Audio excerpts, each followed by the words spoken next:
A graça e a paz, meus irmãos, minhas irmãs, que Deus abençoe vocês, que a partir do momento que você esteja conectado conosco, que a bênção do Senhor possa te alcançar, que a graça de Jesus abençoe você, sua família e que Deus possa suprir as nossas necessidades. Agradeço a você que está conectado comigo neste momento, que está de alguma forma ouvindo ou assistindo a aula de escola bíblica que eu vou começar a ministrar e que o Senhor continue conosco. Antes de mais nada, eu quero orar e peço que se você que pode, ore comigo. Você que pode orar, que ore comigo. Bendito Deus, em nome de Jesus, nós te agradecemos, Senhor, pela vida, pelo prazer de estar aqui neste dia, nesta noite, onde quer que os meus irmãos estejam, buscando a tua presença, aprendendo a tua palavra, que o Senhor esteja conosco, Senhor, que o Senhor supra as nossas necessidades e que o teu Espírito nos dê a tua graça, nos dê esperança, nos dê vida e faça com que todos nós possamos estar perto de ti cada dia mais. Que o Senhor acalme a nossa alma, que o Senhor acalente o coração, que o Senhor dê saúde para aquele que precisa, que o Senhor console aquele que precisa de consolo e que o Senhor nos fortaleça diante dos desafios da vida e que nós venhamos ter esperança de que, por certo, o Senhor está conosco, enxugando as nossas lágrimas. Pai, no nome de Jesus te agradecemos. Amém. Vamos dar sequência no capítulo 18, que foi interrompido na semana passada, porque eu recebi uma ligação no momento que estava gravando a aula e por isso o vídeo cortou e infelizmente eu também não sei editar no YouTube e a gente acabou mandando o vídeo sem finalizar da forma que nós fazemos de costume. Então nós vamos seguir a partir do verso 28 e antes da gente fazer a leitura, vamos tentar nos situar. Aqui nós estamos diante da prisão de Jesus. Jesus foi preso no Monte das Oliveiras, na ocasião em que Jesus se entrega, né, porque ele se apresenta, não se esconde diante de ninguém, estando mesmo no horto, à noite, quando vem procurar Jesus, e nesse relato aqui Judas só está com ele, em outro evangelho Judas entrega Jesus com um beijo, mas Jesus se entrega e nessa ocasião Pedro tenta cortar a orelha do soldado e corta a orelha do soldado. E Jesus manda que Pedro pare e que ele não use a espada. E no momento, nessa sequência, ele cola a orelha do soldado. E depois Pedro nega Jesus por 3 vezes. E agora a gente entra no versículo 28, onde nós paramos na semana passada. O texto diz assim, Evangelho segundo escreveu João, capítulo 18, verso 28 em diante, que diz: Depois levaram Jesus da casa de Caifás para a audiência, e era pela manhã cedo, e não entraram na audiência, para não se contaminarem, mas poderem comer a Páscoa. Então Pilatos saiu fora e disse-lhes: Que acusação trazeis contra este homem? E responderam e disseram-lhe: se este homem fosse malfeitor, não te entregaríamos. Disse-lhe, pois, Pilatos: Levai-o vós e julgai-o segundo a vossa lei. Disseram-lhe então os judeus: A nós não nos é lícito matar pessoa alguma, para que se cumprisse a palavra que Jesus tinha dito, significando de que morte havia de morrer. Tornou, pois, a entrar Pilatos na audiência e chamou Jesus e disse-lhe: Tu és o rei dos judeus? Respondeu-lhe Jesus: Tu dizes isto de ti mesmo, ou disseram tu os outros de mim? Pilatos respondeu: Porventura sou eu judeu? A tua nação e os principais dos sacerdotes entregaram-te a mim. Que fizestes? Respondeu Jesus: O meu reino não é deste mundo. Se o meu reino fosse deste mundo, pelejariam os meus servos para que eu não fosse entregue aos judeus. Mas agora o meu reino não é daqui. Disse-lhe, pois, Pilatos: logo tu és rei? Jesus respondeu: tu dizes que eu sou rei. Eu para isso nasci, e para isso vim ao mundo, a fim de dar testemunho da verdade. Todo aquele que é da verdade ouve a minha voz. Disse-lhe Pilatos: que é a verdade? E, dizendo isto, tornou a ir ter com os judeus e disse-lhe: não acho nele crime algum, mas vós tendes por costume que eu vos solte alguém pela Páscoa. Quereis, pois, que vos solte o rei dos judeus? Então todos tornaram a clamar, dizendo: este não, mas Barrabás. E Barrabás era um salteador. Dentro desse texto, ou dessa narrativa que nós estamos aqui, acabamos de ler, nós percebemos a entrega de Jesus, e quando os judeus levam Jesus a Pilatos. Pilatos, esse governador romano que estava cuidando daquela região, ele analisa essa ocasião diante de algumas situações que são importantes. Primeiro, há uma relação de dominação, né? Primeiro, quem é rei sobre quem tem autoridade sobre quem. É fato que os judeus temiam a presença de Jesus também pela questão da destruição institucional que Jesus vem causando. A negação da instituição sacerdotal, a ideia de que eles estavam cada dia mais entregues à religiosidade, não à vida, à graça de Jesus, à vontade de Deus, mas preocupado com uma questão externa, diante de que a sua parte interna era cada vez pior ou mais podre.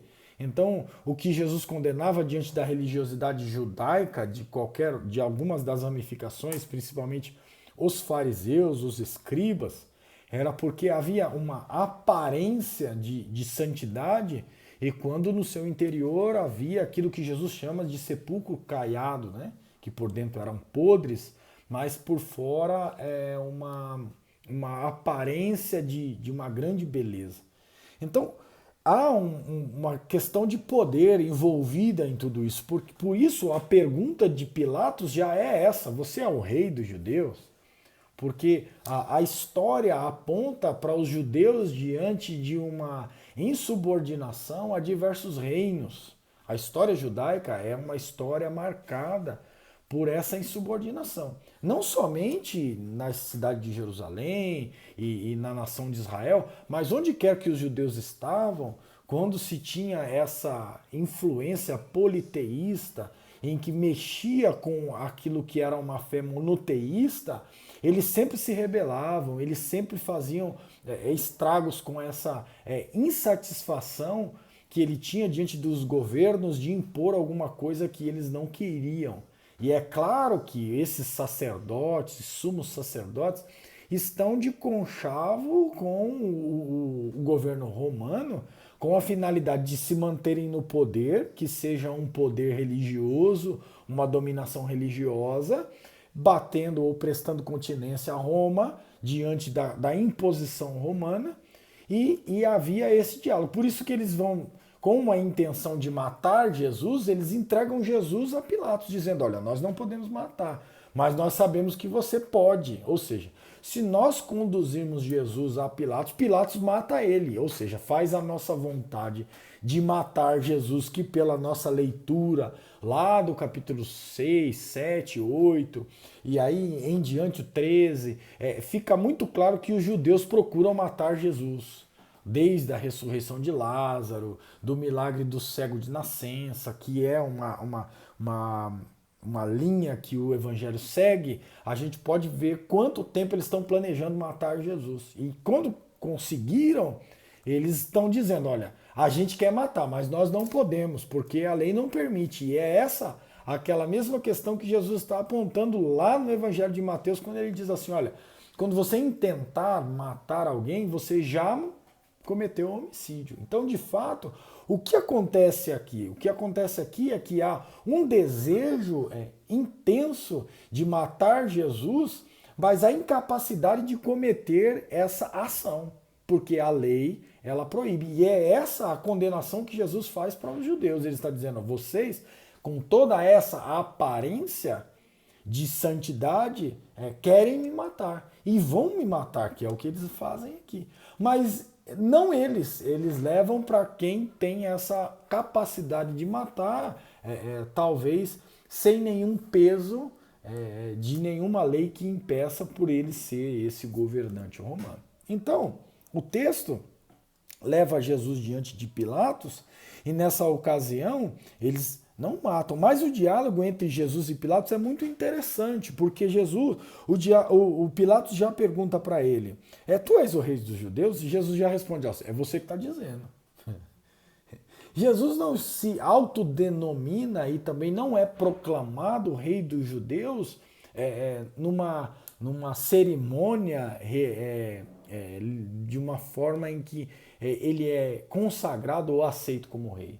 Nós temos a passagem lá de Hosana, bendito seja aquele que vem em nome do Senhor, em que eles estão, a entrada triunfal de Jesus em Jerusalém, mas ele não é ali aclamado rei ou colocado por alguma autoridade na posição de um monarca.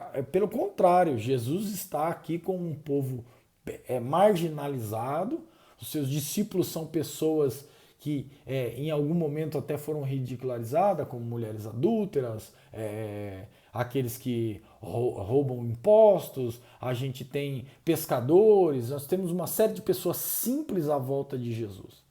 E aí a gente analisa que aqueles que eram mais bem-sucedidos na corte judaica, que são os Nicodemos e entre outros, vão falar com Jesus às escondidas. Porque Jesus não era alguém que tinha uma popularidade dada à elite, né? Então, essas relações em que Pilatos chega diante de Jesus e pergunta: você é rei dos judeus? Jesus diz: é você que está dizendo? Você está dizendo isso de você mesmo ou te falaram isso?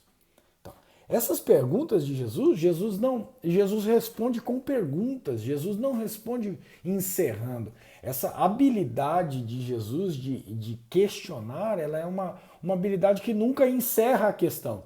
Uma pergunta vai chamar uma outra pergunta e não uma pergunta chama uma resposta. Porque essas sucessivas perguntas, elas abrem um diálogo para que a gente tenha capacidade de raciocinar o que vamos responder. Talvez fazendo uma nova pergunta, como Jesus faz sucessivas perguntas a Pilatos. E Pilatos respondeu: porventura sou eu judeu? A tua nação e os principais dos sacerdotes entregaram você a mim.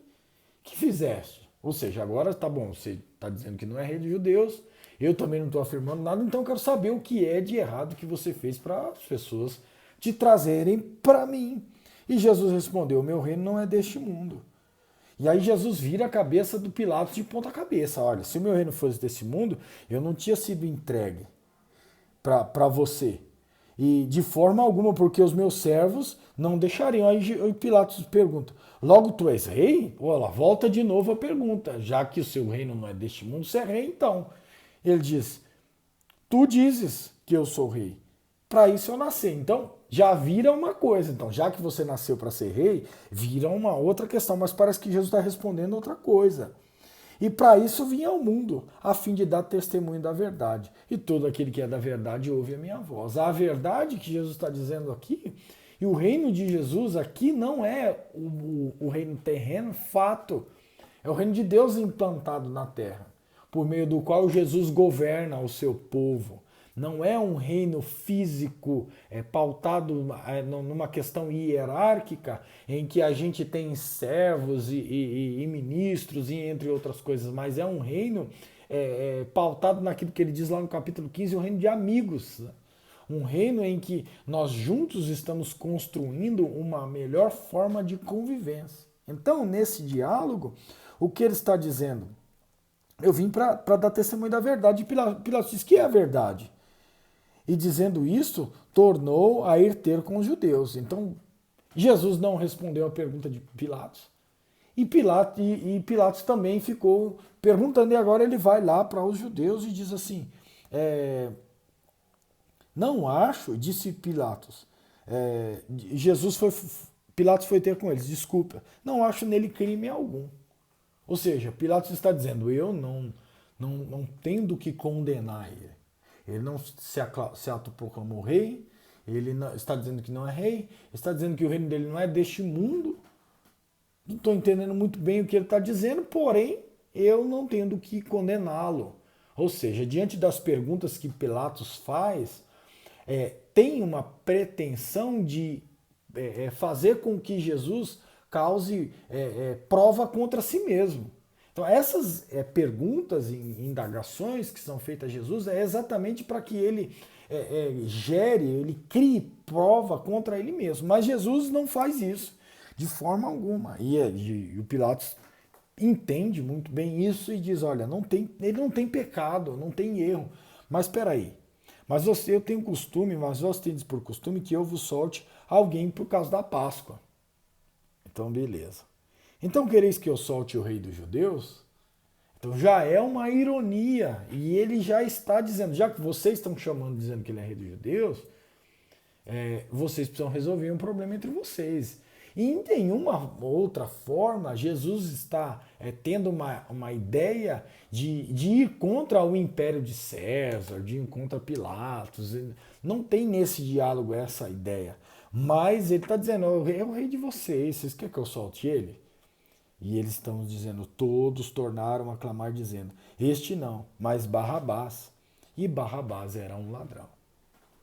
Aqui fica muito claro uma coisa que a gente precisa analisar diante do fato em si.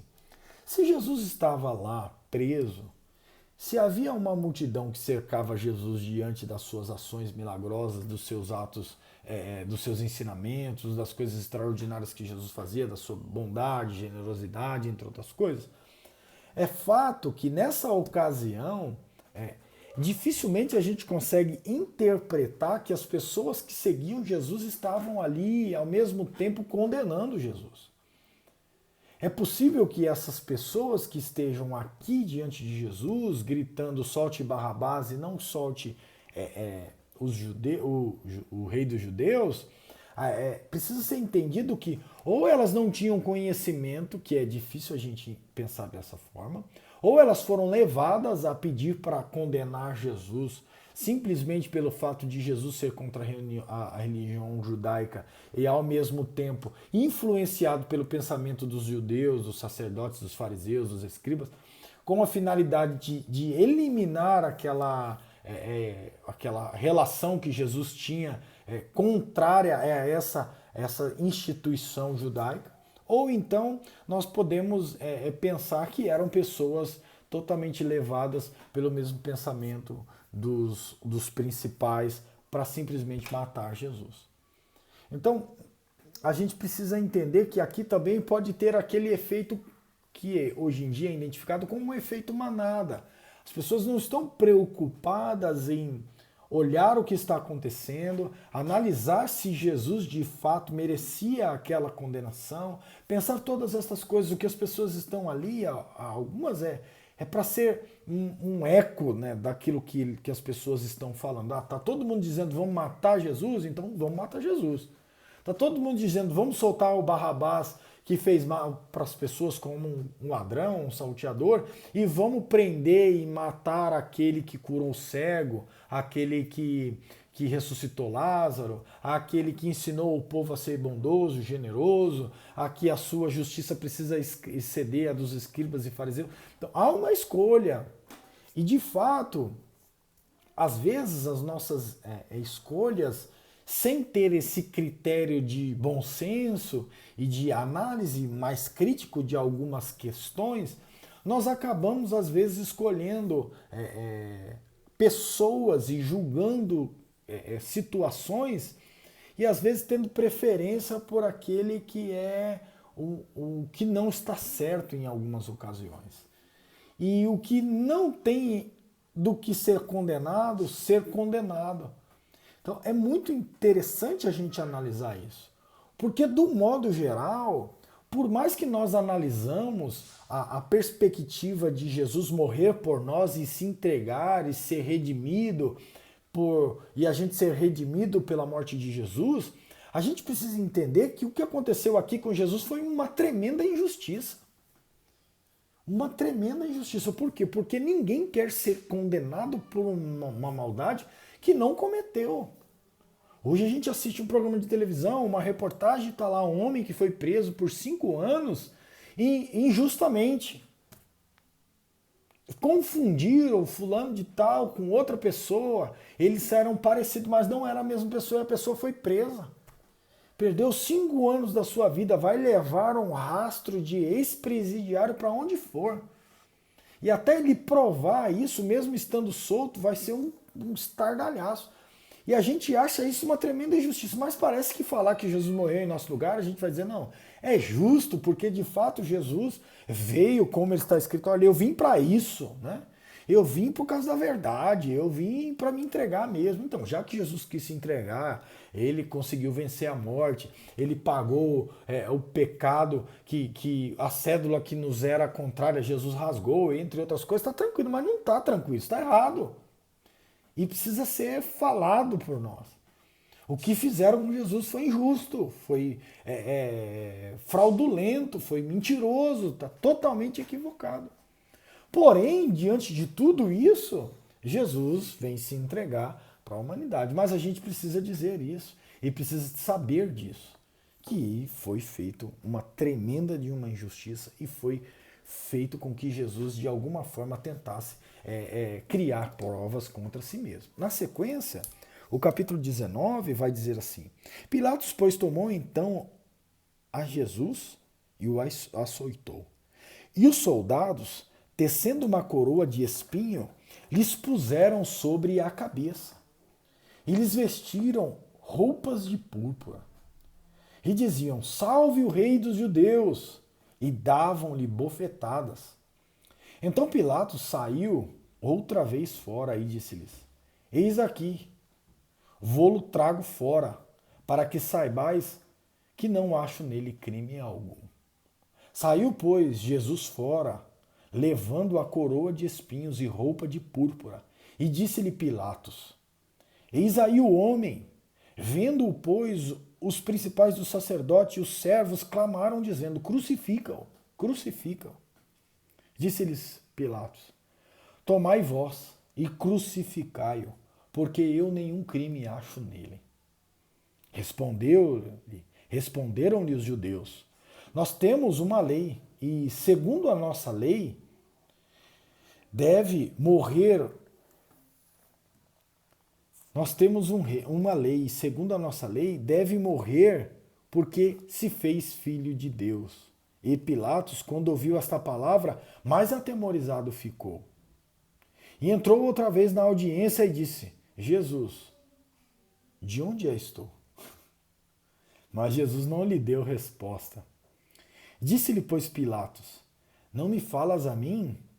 Não sabes tu que tenho o poder de te crucificar e tenho o poder de te soltar? Respondeu Jesus. Nenhum poder terias contra mim, se de cima não te fosse dado. Mas aquele que me entregou a ti, maior pecado tem. Disse-lhe então Pilatos, procurava soltá-lo, mas os judeus clamavam, dizendo, se soltas estes, não és amigo de César. Qualquer que se faz rei é contra César. Aqui a gente percebe que eles criam uma maldade na afirmação de Jesus, que eles mesmos afirmam que Jesus não afirmou. Se Jesus se diz rei dos judeus, ele é contra César. Eles criaram essa maldade. Perceba que eles manipularam toda essa ocasião em que Jesus deveria ser crucificado.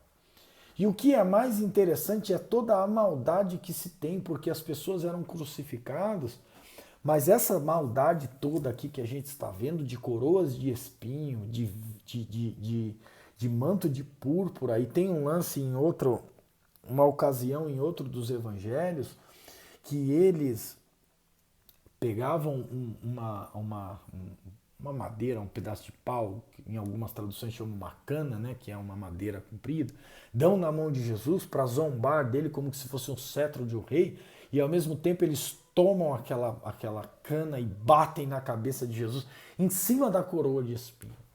Então toda essa maldade que fazem com Jesus não é uma maldade comum.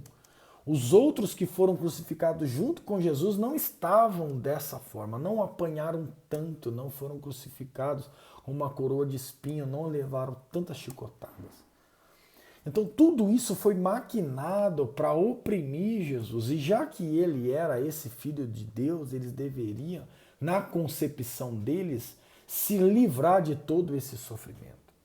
Mas a gente vê uma coisa tão trágica e tão terrível, e você vê um ódio tão grande no coração deles dizendo crucificam. Essa morte por crucificação, ela é uma morte terrível, porque ela é uma morte lenta. E ela é uma morte causada por falta de ar, onde o homem é pendurado com os braços esticados. E não há apoio nos pés, por isso que os pés ficam esticados. E ele fica tentando se levantar para aspirar e ter ar, e ele vai morrendo aos poucos. Você vê que no dia seguinte da crucificação, os outros homens ainda estavam vivos. E aí quebraram as pernas dos homens para que eles morressem. Mas Jesus já tinha morrido, porque furaram o lado de Jesus, bateram tanto em Jesus, que Jesus já tinha morrido. Então essa era uma morte que o camarada ficava lá pendurado, sofrendo de forma lenta. Então, este desejo dos judeus, quando Jesus disse, mais pecado tem aqueles que me entregaram a ti, é porque a intenção de ver todo este sofrimento não era do Pilatos, porque essa forma de crucificação era uma prática romana. Então isso era uma condenação da morte de um dos piores presos, das piores pessoas que cometeram atrocidades e coisas ruins e eram levadas presos e eram condenados à crucificação, ficavam lá sofrendo por dias. Porém, Jesus não era este homem. Mas os judeus desejaram essa morte para Jesus. E aí a gente vê o nível de maldade dentro desse sentimento. E aí eu acho que fica muito interessante para a gente refletir diante dos nossos dias essa mesma lógica, né? Porque há ainda muita discussão entre os cristãos nessa relação de pena de morte, há muita relação dessa relação entre os cristãos que deveria morrer, pessoa que faz isso ou faz aquilo. E é muito difícil quando a gente entra nessa discussão ética, porque a gente não está diante do fato ocorrido. E é fato que a gente precisa refletir que quando a maldade chega diante da nossa casa, alguém faz mal para alguém que é nosso, filho, parente, pessoa querida, a gente tem essa possibilidade de pensar dessa forma. O ódio gerado no coração das pessoas por causa de uma maldade, por causa de ser traído, por causa de ser sido usurpado por alguém, e entre outras coisas, isso faz com que a gente tenha atitudes e desejos ruins para que alguma coisa má aconteça com aquela pessoa a fim de que ela pague o mal que nos fez. E é muito natural do ser humano, porém esse mal é condenado por Jesus. E diante de uma sociedade em que vivemos, que despeja o ódio em redes sociais, despejam o ódio em conversas, nós estamos sendo, de uma forma geral, governado por uma política do caos. Tudo isso desgoverna, desorienta, desorganiza a nossa sociedade. E a gente percebe que isso vai causando uma maldade atrás da outra. Alguém ofende a outra pessoa porque falou de uma forma negativa de uma determinada pessoa, aquela pessoa toma a dor da outra, ofende o outro, e aí a gente sai em uma bola de neve de sucessivas ofensas odiosas. Dentro dessa ocasião religiosa, a gente tem a mesma questão quando a gente percebe que as pessoas estão dentro de um padrão fora dessa lógica, a gente também despeja ódio. E a gente desfere palavras odiosas para outras pessoas também. E é muito complicado a gente analisar isso quando a gente vê Jesus falando para que a gente ame os nossos inimigos, quando a gente vê Jesus falando que a gente precisa orar por aqueles que nos maldizem, quando a gente vê Jesus ensinando, nos instruindo a que a gente não dê sequência ao ódio. É complicado, eu não estou dizendo isso acusando ninguém, estou dizendo que nós estamos vivendo esses dias e é possível que nós façamos parte desse despejar de ódio em redes sociais e entre outras coisas. Então, é importante que a gente tome cuidado, é importante que a gente não haja dessa forma, é importante que talvez se hoje fosse essa ocasião em que nós estamos lendo, talvez a gente não estivesse lá diante do crucificado ou diante de Jesus de Nazaré dizendo crucificam. Crucificam, porque ele está pervertendo a lei judaica, porque ele está causando insubordinação, porque ele está trazendo caos para a nossa instituição organizada, porque outros já vieram antes dele e nós sabemos que eles estão alvoroçando, mas para matar esse líder infeliz, para acabar com tudo isso. Então é importante a gente refletir sobre isso. É sábio a gente pensar como pensou Gamaliel, dizendo assim, olha, eu acho que a gente pode deixar, porque se for de Deus não vai parar. Porém, se for de Deus, se não for de Deus vai acabar logo, mas se for de Deus a gente não tem como parar. Então é importante ter bom senso, porque no nosso julgamento nós não estamos refletindo sobre a ocasião e falando como Jesus e Pilatos, fazendo uma pergunta e respondendo com pergunta. Nós estamos, pelo contrário, dando veredicto, né? Dizendo assim, não, essa pessoa merece isso porque fez isso. Aquela outra pessoa merece aquilo porque fez aquilo. Nós não estamos nessa posição de juiz para julgar esse tipo de coisa. Eu acho que nós deveríamos sair desse lugar aí onde nós estamos condenando mais do que acolhendo. E na sequência, quando eles condenam Jesus dizendo que ele é o rei contra César, ouvindo pois isso, Pilatos, este dito, levou Jesus para fora. Assentou-se no tribunal, no lugar chamado Litóstrotos, em hebraico Gabatá, e era a preparação da Páscoa, e quase a hora sexta. E disse aos judeus, eis aqui o vosso rei. Mas eles bradaram, tira, tira, crucifica. Disse-lhe Pilatos, hei de crucificar o vosso rei? Responderam os principais dos sacerdotes, não temos rei, senão a César.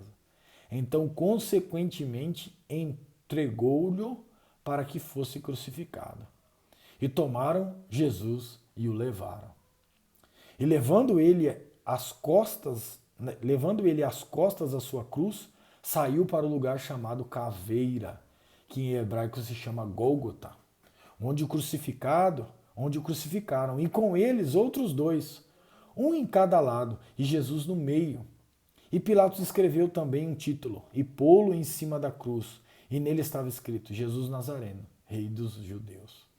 E muitos dos judeus levaram este título, porque o lugar onde leram este título, porque o lugar onde Jesus estava crucificado era próximo da cidade.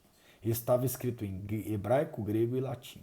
E diziam, pois, os principais sacerdotes dos judeus a Pilatos, não escrevas o rei dos judeus. Mas ele lhe disse, sou o rei dos judeus. Respondeu Pilatos, o que escrevi, escrevi. Pilatos tem uma relação bem distinta com eles. Mas o que a gente precisa analisar é, de fato, essa relação em que Jesus é condenado, crucificado, e a gente percebe, claro que analisando com tristeza essa ocasião, mas percebendo toda essa maldade e toda essa crueldade por trás. Quem dera eu e você venha pedir misericórdia a Deus para que a gente não despeje esse ódio nas pessoas. E que mesmo que a gente for interpretado por aí como estes que são generalizados, porque na ocasião onde Jesus estava e como ele foi morto, Jesus foi maldito. E Jesus foi maldito por nós. E a crucificação de Jesus foi algo terrível. Que o Senhor Jesus derrame em nossos corações hoje a certeza do seu grande amor e do que ele fez por nós. E que o Senhor Jesus dê essa reflexão dos nossos corações que vá além da nossa aula, e que você pense em toda essa vergonha que uma pessoa sem culpa passou em nosso lugar. De todo esse sofrimento, de toda essa manipulação, de toda essa maquinação do mal para matar um homem inocente. Que o Senhor Jesus nos ajude a dar valor ao que Jesus fez por nós. E que a gente não tenha de forma alguma ódio, mas que a gente tenha amor nos nossos corações. Bendito Deus, no nome de Jesus, estamos aqui diante dessa leitura, Senhor, que nos faz refletir e nos faz se entristecer também, Pai, diante da maldade do homem e da maldade desses religiosos, que eu não me torne um religioso como este, que eu não pretenda a religião do que o amor, a graça e os mandamentos e a lei forçada, cerimonial, em vez do amor de Jesus. Pai, que o Senhor derrame o teu amor em nossos corações.